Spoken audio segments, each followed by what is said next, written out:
ಅತ್ತಿಗೆ ಅತ್ತಿಗೆ ಅಮ್ಮ,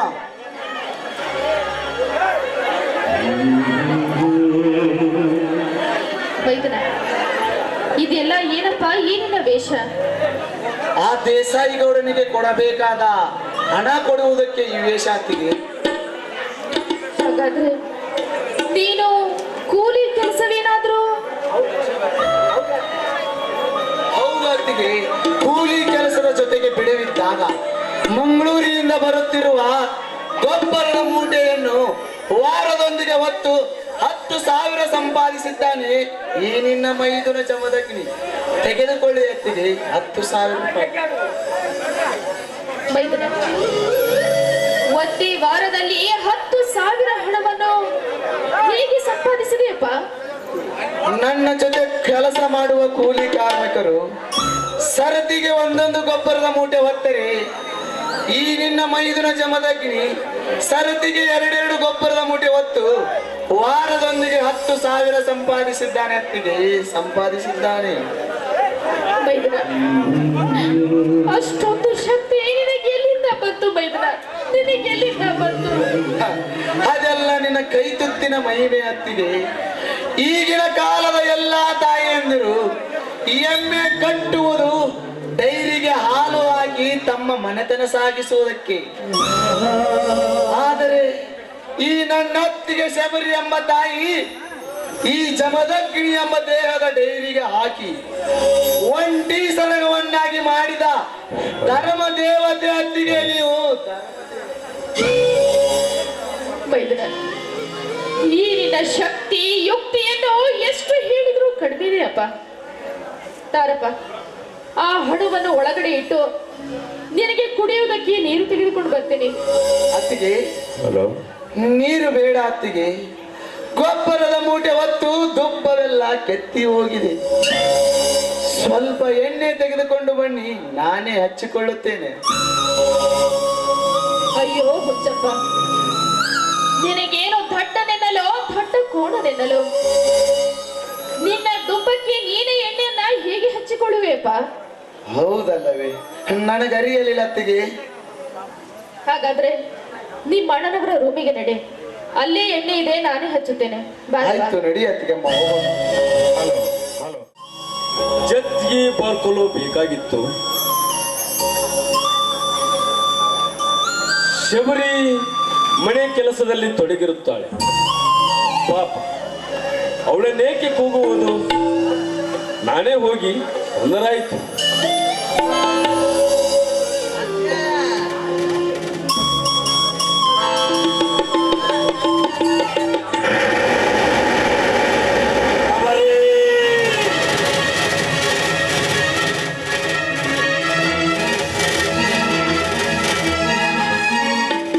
ಏಕೆ ಸ್ವಾಮಿ, ಏನಾಯ್ತು?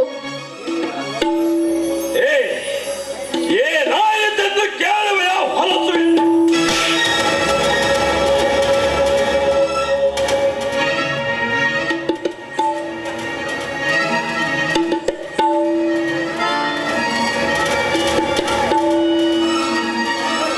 ಯಾಕಣ್ಣ, ಯಾಕೆ ಅತ್ತಿಗೆಗೆ ಹೊಡೆದೆ? ಮಾಡುವುದೆಲ್ಲ ಮಾಡಿ ಮಲ್ಲನಂತೆ ನಡೆಸುವೆಯ ಕತ್ತೆ?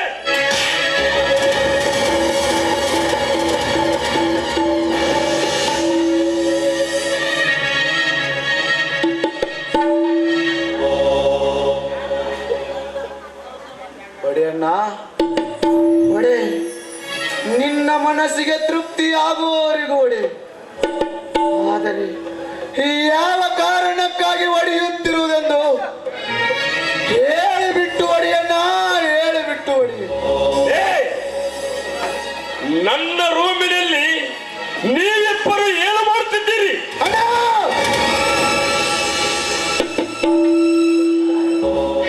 ಗೊಬ್ಬರದ ಮೂಟೆ ಹೊತ್ತು ದುಬ್ಬವೆಲ್ಲ ಕೆತ್ತಿ ಹೋಗಿತ್ತಣ್ಣ.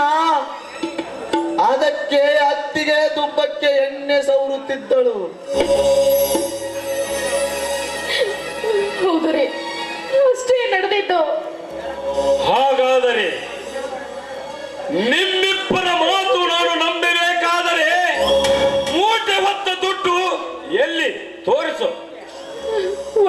ಸ್ವಾಮಿ, ಬೀರುನಲ್ಲಿ ಇಟ್ಟಿದ್ದೀನಿ.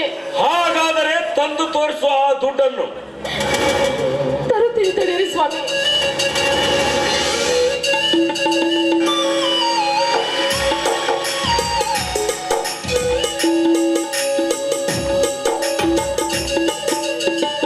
ಅಯ್ಯೋ ದೇವ್ರೇ, ಆ ಹಣ ಬೀರುನಲ್ಲಿ ಇಲ್ಲ ಸ್ವಾಮಿ, ಇಲ್ಲ. ಅತ್ತಿಗೆ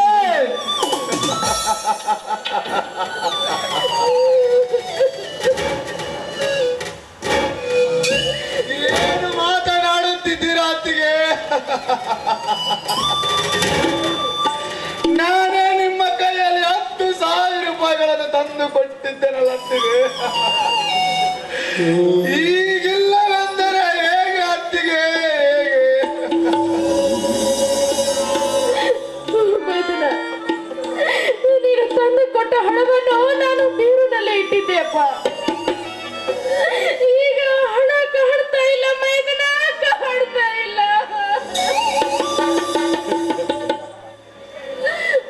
ನಿಜವಿದ್ದರೆ ತಾನೇ ಆ ದುಡ್ಡು ಇರುವುದು. ನಿಮ್ಮ ಕಳ್ಳ ನಾಟಕಕ್ಕೆ ಮಳ್ಳಾಗುವ ಮಂಕುದಿನಿ ನಾನಲ್ಲ. ಹಿಂದೆ ಈಗಲೇ ಮನೆ ಬಿಟ್ಟು ತೊಲಗಿ. ಸ್ವಾಮಿ, ದಯವಿಟ್ಟು ಹಾಗೆಲ್ಲ ಮಾತಾಡಬೇಡಿ ಸ್ವಾಮಿ. 20 ವರ್ಷದಿಂದ ನಿಮ್ಮ ಜೊತೆ ನಾನು ಜೀವನ ಮಾಡಿದ್ದೇನೆ. ನನ್ನ ಮೇಲೆ ನಿಮಗೆ ನಂಬಿಕೆ ಇಲ್ಲ ಸ್ವಾಮಿ, ನಿಮಗೆ ನಂಬಿಕೆ ಇಲ್ಲವೇ? ನಂಬಿಕೆ ನಂಬಿಕೆ ಅಪನಂಬಿಕೆ ನನಗೆ ಬೇಕಾಗಿಲ್ಲ. ಈಗಲೇ ನೀವಿಬ್ಬರು ಮನೆ ಬಿಟ್ಟು ತೊಲಗಿರಿ. ಅಣ್ಣ,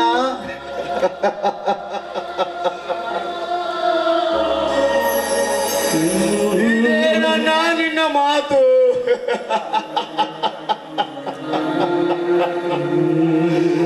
ತುತ್ತು ಮಾಡಿ ತಿನಿಸಿ ಉಣಿಸಿದ ಎತ್ತ ತಾಯಿ ಅಂತಿರುವ ಈ ನನ್ನ ಅತ್ತಿಗೆಯ ಮೇಲೆ ನಿನಗೆ ನಾನು ಮಾಡಬೇ ದೇವತೆ ಅಂತಿದ್ದ ಈ ನನ್ನ ಅತ್ತಿಗೆಗೆ ನನ್ನನ್ನು ಹೋಲಿಸಬೇಡಣ್ಣ.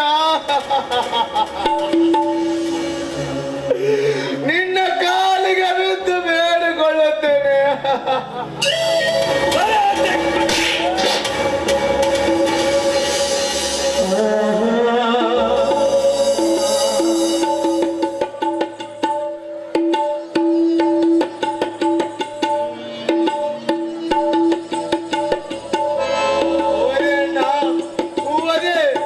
ನೀನು ನನ್ನನ್ನು ಒದೆಯುವುದಷ್ಟೇ ಯಾಕೆ?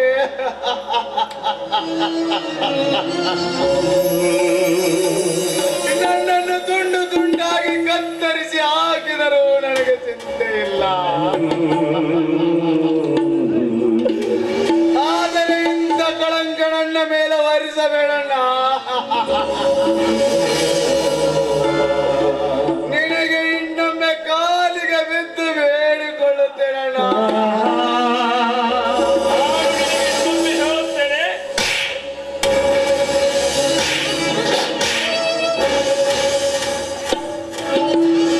ಮನೆ ಬಿಟ್ಟು ತೊಲಗಿರಿ.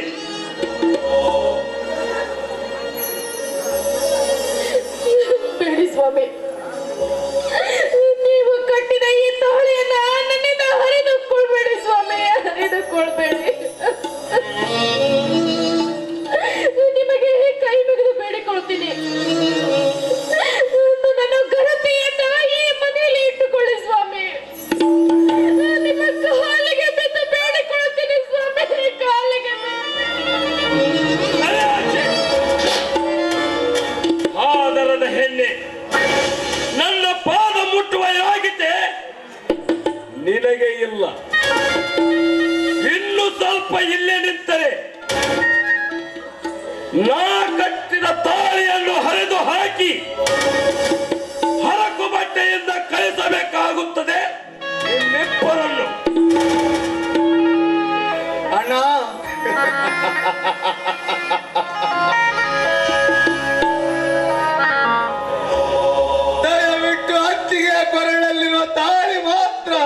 ಅರಿದುಕೊಳ್ಳಬೇಡ ಅರಿದುಕೊಳ್ಳಬೇಡ. ನಾವೇ ಹೋಗುತ್ತೆ ಬನ್ನಿ ಹತ್ತಿಗೆ ಹೋಗೋಣ. ದೇವ ಮಂದಿರದಲ್ಲಿ ದೇವರು ಇಲ್ಲ.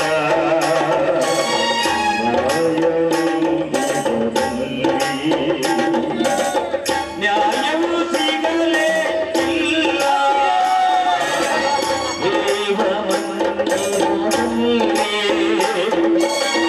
ದೇವರು ಇಲ್ಲ.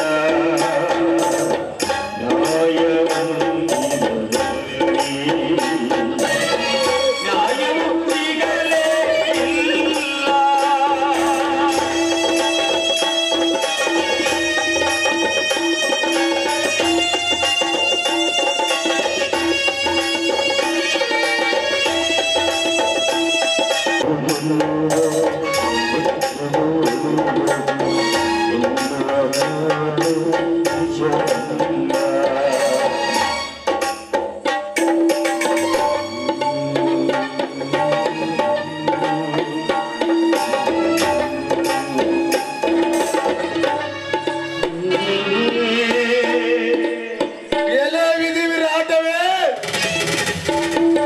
ಈಗಲಾದರೂ ತೃಪ್ತಿ ಆಯಿತೆ ನಿನ್ನ ಮನಕ್ಕೆ.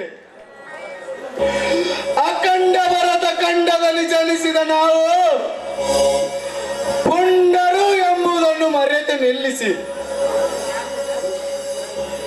ಎತ್ತ ತಾಯಿಯಂತಿರುವ ಈ ನನ್ನತ್ತಿಗೆ ಸಂಸಾರ ಹೊಡೆಯಲಿಕ್ಕೆ ನನ್ನನ್ನು ಗುರಿ ಮಾಡಿ ಅಡಿದಪ್ಪನಿಗಿಂತಲೂ ಹೆಚ್ಚಾಗಿ ನೋಡಿಕೊಳ್ಳುತ್ತಿದ್ದ ನನ್ನಣ್ಣನಿಂದಲೇ ನನ್ನ ಕತ್ತಿಗೆ ಕೈ ಕೊಟ್ಟು ಹೊರ ನೂಕಿಸಿದೆಯಾ? ಈ ಸಮಾಜದ ಜನಕ್ಕೆ ಏಕೆ ಆಗಿ ನಗುವಂತೆ ಮಾಡಿದೆಯಾ? ನಾವು ಯಾವ ತಪ್ಪು ಮಾಡಿದೆವು ಎಂದು ನಮಗೆ ಇಂಥ ಅಗ್ನಿ ಪರೀಕ್ಷೆ? ಹೇಳದೆ ಹೇಳು. ಮೈದನ, ಇಂಥ ಘೋರವಾದ ಅಪವಾದವನ್ನು ಹೊತ್ತು ಮನೆ ಬಿಟ್ಟು ಬಂದ ನಾನು ಖಂಡಿತ ಬದುಕಿಲ್ಲಾರೆ ಮೈದನ, ಖಂಡಿತ ಬದುಕಿರಲಾರೆ. ಅತ್ತಿಗೆ, ನೀವೀಗ ಸತ್ತರೆ ನಿಮ್ಮ ಮೇಲಿರುವ ಕಳಂಕ ಹೋಗುತ್ತದೆಯಾ? ಇಲ್ಲ ಇಲ್ಲ, ನಾನು ಸತ್ತರೆ ನನ್ನ ಮೇಲಿರುವ ಕಳಂಕ ಹೋಗುತ್ತದೆಯಾ? ಯಾವುದೂ ಇಲ್ಲ. ಹಾಗಾದ್ರೆ ನಾವೀಗ ಏನು ಮಾಡುವುದು ಮೈದನ? ಇದೇ ಕಾಡಿನಲ್ಲಿ ತಾಯಿ ಮಕ್ಕಳಂತಿದ್ದು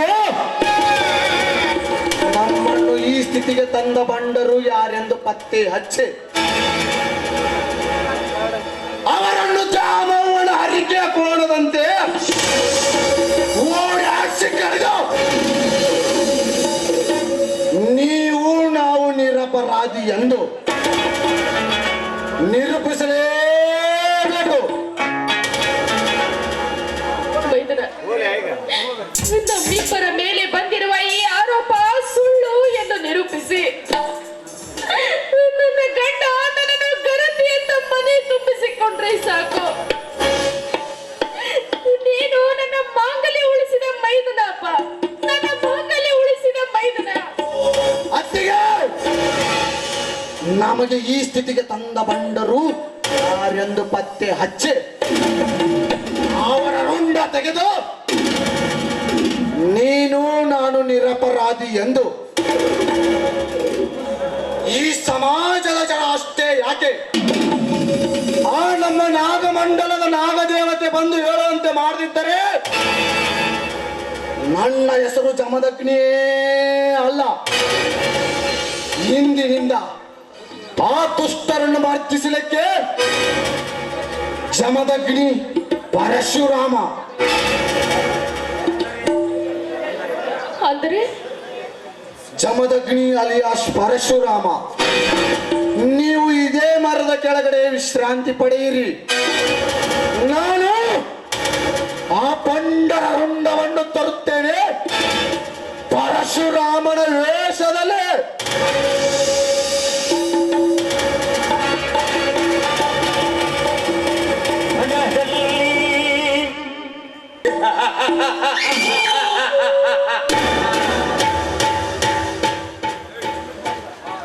ಅಂತೂ ಆ ದೇಸಾಯಿ ಗೌಡ ಹೇಳಿದಂತೆ ಹಿಂದಿನ ಬಾಗಿಲಿನಿಂದ ಹೋಗಿ 10,000 ರೂಪಾಯಿ ಹಣ ಲಪಟಾಯಿಸಿದೆ.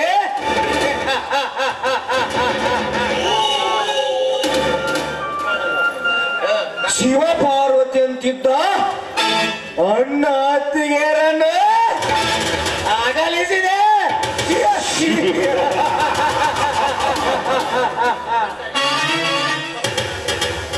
ಕ್ರಾಂತಿವೀರ ಸಂಗೊಳ್ಳಿ ರಾಯಣ್ಣಂತ ಜಮದಗ್ನಿಯನ್ನು ಮನೆಯಿಂದ ಹೊರ ತಳ್ಳಿಸಿದೆ.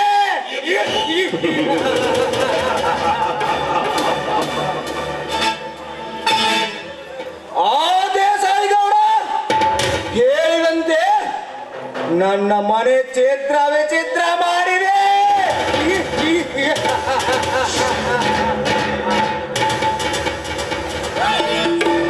ಆ ದೇಸಾಯಿ ಗೌಡ ಹೇಳಿದಂತೆ ತನ್ನ ತಂಗಿ ರೇಣುಕಾಳನ್ನು ನನಗೆ ಕೊಟ್ಟರೆ ನಾನೇ ಮಹಾರಾಜ, ಅವಳೇ ಮಹಾರಾಣಿ.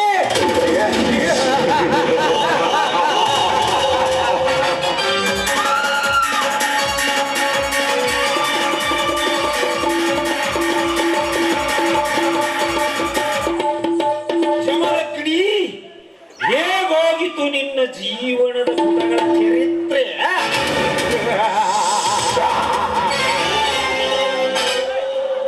ಒಂದು ನೀನು ನನಗೆ ಎದುರಾಗಲಿದ್ದರೆ ಎಂದು ನಿನಗೆ ಈ ಸ್ಥಿತಿ ಬರುತ್ತಿರಲಿಲ್ಲ. ಹೊತ್ತಿಗೆ ಸಂಬಂಧ ಇಟ್ಟುಕೊಂಡ ಇವನೊಬ್ಬ ಕಟುಕ ಎಂದು ಈ ಸಮಾಜದ ಜನ ನಿನ್ನನ್ನು ನೋಡಿ ಏಕೆ ಹಾಕಿ ನಗುತ್ತಿರಲಿಲ್ಲ.